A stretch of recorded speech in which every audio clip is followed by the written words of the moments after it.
Assalamualaikum warahmatullahi wabarakatuh. Keluargaku sekalian, adik-adikku sekalian yang dimuliakan Allah Subhanahu wa taala. Untuk malam ini kita sudah mulai merubah sistem dari ceramah menjadi membaca kitab.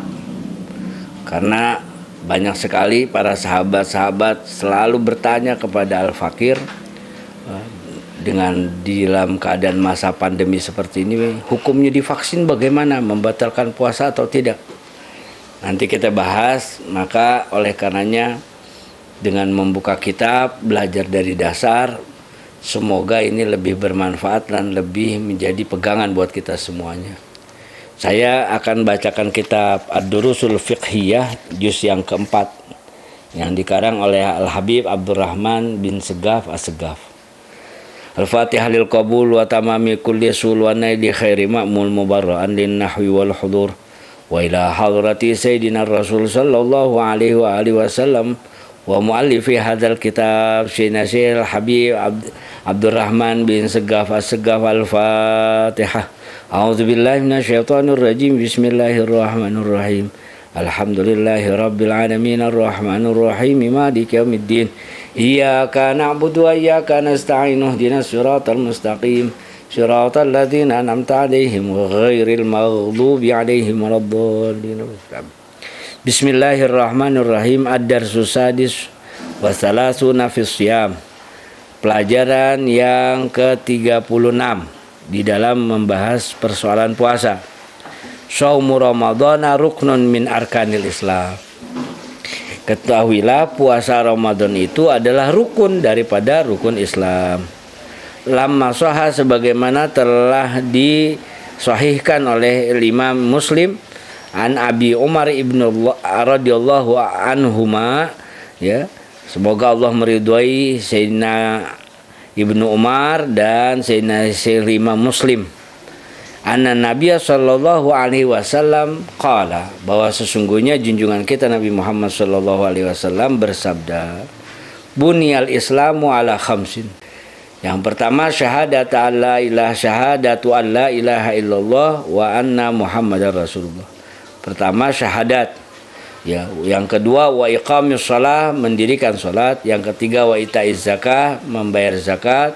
Yang keempat wa shaumi Ramadan, puasa di bulan Ramadan. Yang kelima hajjul baiti man istata'a ilaihi sabila, pergi haji bagi yang mampu. Ya. Wa syurutu wujubus shaumi, dan syarat-syarat wajibnya puasa itu, syurutu wujubus shaumi Ramadan arba'atun. Syarat sahnya puasa itu ada 4. Jadi tidak bisa tanpa syarat kita berpuasa. Siapa saja yang apa saja menjadi syarat? Al-awwalul Islam. Yang pertama, yang syarat mutlak orang boleh berpuasa itu adalah orang Islam. Li'annal kafira la shalla ghaira mukhatabin bi furu'il islami fid din. Karena sesungguhnya orang yang kafir, yang di luar Islam, ya, tidak ada kewajiban bagi mereka untuk menjalankan sholat dan menjalankan furu', ya, hukum-hukum yang ada di dalam agama Islam. Wasanil akal, yang kedua yang punya akal. Jadi kalau orang gila itu tidak diwajibkan untuk berpuasa. Wasalisu, dan yang ketiga al-bulughu, harus baligh, ya. Li'annal majnuna was-sabiyya ghairu mukallafin. Karena sesungguhnya orang gila atau anak-anak kecil, anak-anak sobi, itu belum dianggap mukallaf. Lamma ruya anin Ali bin Abi Thalib radhiyallahu anhu, sebagaimana telah diriwayatkan oleh Imam Ali ibnu Abi Thalib radhiyallahu anhu, semoga Allah meridhoinya, anna Nabiyya sallallahu alaihi wasallam qala, bahwa sesungguhnya junjungan kita Sayyiduna Muhammad sallallahu alaihi wasallam bersabda, rufi'al qalamu ala salasatin. Rufi'a itu diangkat, al-qalamu catatan, an salasatin dari 3 bagian kelompok. Tidak ada pahala baginya, tidak ada dosa baginya, ya. Jadi catatan amaliyah raqib dan atid itu nggak ada lagi bagi mereka. Siapa? Anis sabiyyi, yang pertama bagi anak kecil, balita, ya. Hatta yablugha, sehingga dia menjadi baligh, Jadi usia-usia taman kanak-kanak, dia beramal soleh, belajar puasa, itu tidak mendapatkan pahala apa-apa, tidak mendapatkan dosa apa-apa.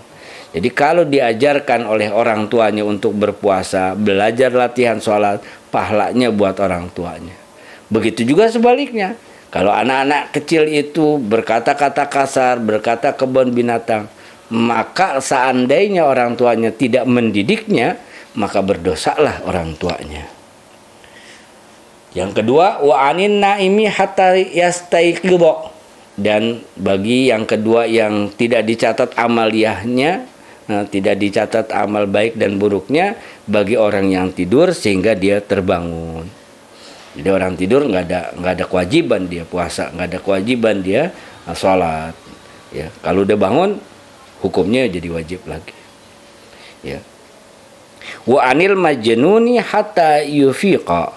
Dan yang ketiga bagi orang yang gila sehingga dia sembuh dari kegilaan, dia jadi sadar. Ya, ini diriwayatkan daripada Abu Daud wa Nasa'i dengan sanad yang sahih. Ya. Wa yu'maru sabiyyu bisawmi lisabin idza taqahu wa yudrabu ala tarkihi li asyri qiyasan ala shalah. Dan diperintahkan, harus dilatih tuh, orang tua harus belajar melatih kepada anaknya untuk berpuasa di usia 7 tahun. Ya, dan memukulnya di usia 10 tahun. Ini dikiaskan sebagaimana diperintahkan sholat. Tapi alhamdulillah hari ini anak-anak TK itu usia 4 tahun, 5 tahun sudah banyak yang bisa berlatih puasa dari mulai subuh sampai maghrib. Alhamdulillah. Itu tergantung orang tuanya. Memang rungsing. Jadi kalau sudah jam 1 itu mereka teriak lapar. Nah, harus sabar orang tua di dalam mendidiknya. Ya. Warabi'u al-qudratu ala shaumi. Dan yang keempat, ya, dia disyaratkan berpuasa itu bagi orang yang mampu. Fala yajibu shaum, maka tidak diwajibkan puasa ala syekhil kabir alladhi yajhaduhu, di mana orang tua tersebut sudah dalam keadaan pikun. Udah nggak bakal diwajibkan lagi nih. Kenapa? Ya kebiasaan orang tua pikun itu paginya anak-anaknya sudah memberi makan, belum 5 menit dia teriak-teriak sama anak-anak, aduh saya nggak pernah dikasih makan, padahal baru saja makan. Ini orang pikun dah. Ini sudah tidak lagi diwajibkan puasa. Ya. Terus wal marid alladzi la yurja biruhu, dan orang yang sakit yang sudah lagi tidak diharapkan bisa sembuh. Ini sudah tidak lagi diwajibkan puasa. Jadi yang diwajibkan puasa, pertama syaratnya harus Islam, yang kedua harus baligh, yang ketiga harus mampu, yang ketiga harus berakal, yang keempat harus mampu, punya kekuatan untuk berpuasa.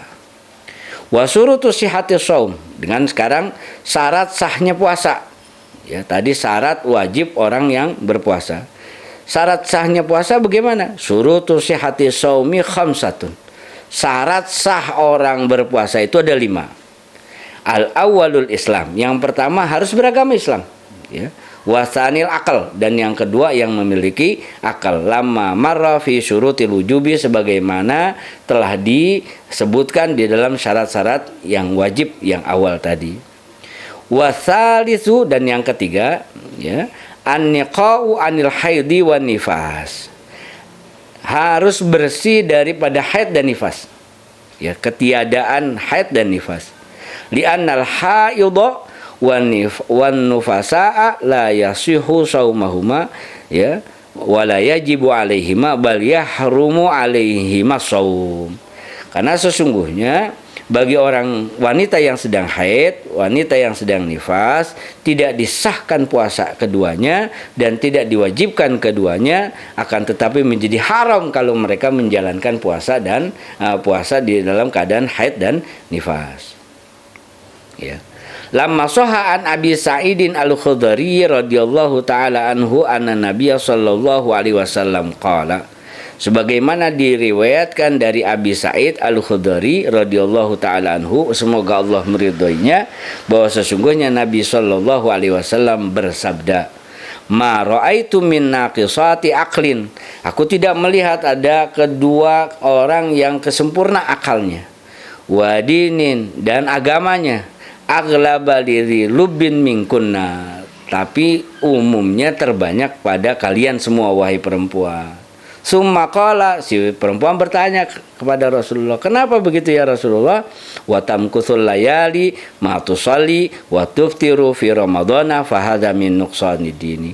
Karena ketetapan daripada dia menjadi saksi, dia tidak bisa menjadi saksi seorang perempuan itu sendirian, harus ditemani. Beda laki-laki, ya. Laki-laki itu dikasih kesempurnaan oleh Allah Ta'ala, kalau jadi saksi cukup satu orang, kalau perempuan tidak cukup. Ya, dan dengan kedua matusalli wa tuftiru, ya, tidak menjalankan sholat dan tidak menjalankan puasa Ramadan di dalam keadaan haid dan nifas, maka disebut kekurangan di dalam agamanya. Ya. Warabi'u, dan yang keempat itu niat. Ya. Likulli yaumin, setiap hari, ya. Li haditsin, sebagaimana hadis, innamal a'malu binniyat, segala sesuatu itu didasari dengan niatnya. Wali anna shaum, karena sesungguhnya as-shauma itu puasa itu kulla yaumin, setiap hari itu ibadatan munfaridatan, ibadah yang sendiri. Jadi setiap mau menjalankan puasa ya harus niat malamnya, ya. Wa yajibu ta'yinuha wa tabyiyatuha in kana shaumu fardhon. Maka bagi orang yang berpuasa Ramadan itu wajib memperbaharui niat setiap malam dan menetapkan diri untuk berpuasa di bulan Ramadan setiap hari, ya. Minal layali, di setiap malamnya, fardhon, menjadi hukum fardu. Lama ruya anin Nabi sallallahu alaihi wasallam, sebagaimana diriwayatkan dari Nabi sallallahu alaihi wasallam, qala, beliau bersabda, man lam yabit asyama minal laili fala syamalah. Barang siapa yang tidak punya ketetapan, nggak ada niat nih malamnya, nawaitu shauma ghadin an adai fardhi syahri ramadhani hadhihi sanati lillahi ta'ala. Yang afsah di dalam persoalan nahwu dan shorab ramadhani, bukan ramadhana. Jadi niatnya nawaitu shauma ghadin an adai fardhi syahri ramadhani hadhihi sanati lillahi ta'ala. Maka barang siapa yang setiap hari yang tidak menetapkan diri untuk berpuasa besok hari di dalam malam bulan Ramadan, fala syamalah, maka enggak jadi hukumnya puasa. Ya.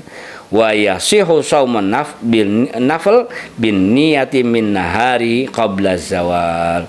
Tapi diperbolehkan, disahkan dalam puasa-puasa sunat niatnya di siang hari sebelum waktu zuhur. Lama ruyan Aisyah radhiyallahu taala anha, sebagaimana diriwayatkan oleh Sayyidatuna Aisyah radhiyallahu taala anha, semoga Allah meridhoinya, qalat, beliau berkata, qala li, maka berkata kepadaku Rasulullah sallallahu alaihi wasallam, dzata yaumin, pada satu hari, ya Aisyah, wahai Aisyah, hal indakum syai'un, apakah kamu memiliki sesuatu? Fakultu ya Rasulullah, aku menjawab, ya Rasulullah, ma indana syai'un, aku tidak punya sesuatu. Jadi Rasulullah habis sholat subuh, masuk menjelang waktu duha, datang ke rumah, bertanya sama Sayyidatuna Aisyah, ada sarapan gak nih pagi? Kata Sayyidatuna Aisyah, nggak ada sesuatu ya Rasulullah yang bisa dimakan.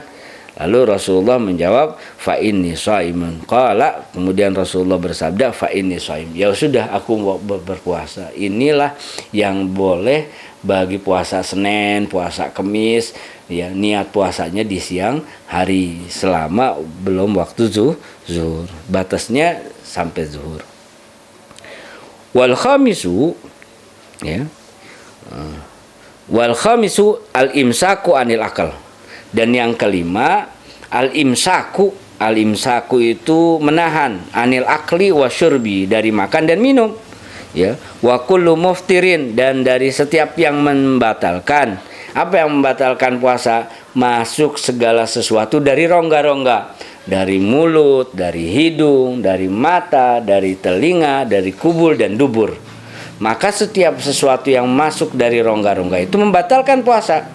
Kalau disuntik, kalau divaksin, kalau diinfus, itu masuknya lewat rongga enggak? Bukan. Masuknya lewat jalur tangan, disuntik. Maka tidak membatalkan puasa. Jadi vaksin itu tidak membatalkan puasa karena tidak masuk dalam rongga. Nah, nangis, mengeluarkan air mata, batal nggak puasanya? Nggak batal. Yang batal kalau sakit mata kemudian diobati, masukin insto ke matanya, maka itu membatalkan puasa karena memasukkan sesuatu kepada rongga-rongga. Kemudian kita colok dengan tangan kita, kuping telinga kita gatal, kita korek-korek nih telinga kita, batal nggak puasa? Tidak. Tapi kalau sudah melebihi dari jari tangan ini menjadi batal. Masukin katembat misalnya, kita korek-korek kuping, membatalkan puasa. Ya. Nah. Jami'in nahari, sepanjang hari, min tulu'il fajri, dari mulai terbitnya fajar, ila ghurubi syamsi, sampai tenggelam matahari, dari waktu subuh sampai maghrib. Ini harus dia cegah tuh semuanya, ya. Liqauli ta'ala, kulu washrabu hatta yatabayyana lakumul khaytul abyadu minal khaytil aswadi minal fajr summa atimmus siyama ilal lail. Kata Allah Subhanahu wa taala dalam firman-Nya, kulu, berfirman Allah Subhanahu wa taala, kulu, makanlah kalian, wasyarabu, minumlah kalian, hatta yatabayyana lakumul khaytul abyadu minal khaytil aswad minal fajr, sehingga menjadi jelas daripada mega yang putih dari mega yang gelap minal fajar, di waktu fajar, summa atimmus siyama ilal lail, kemudian engkau menyempurnakan puasa sampai malam.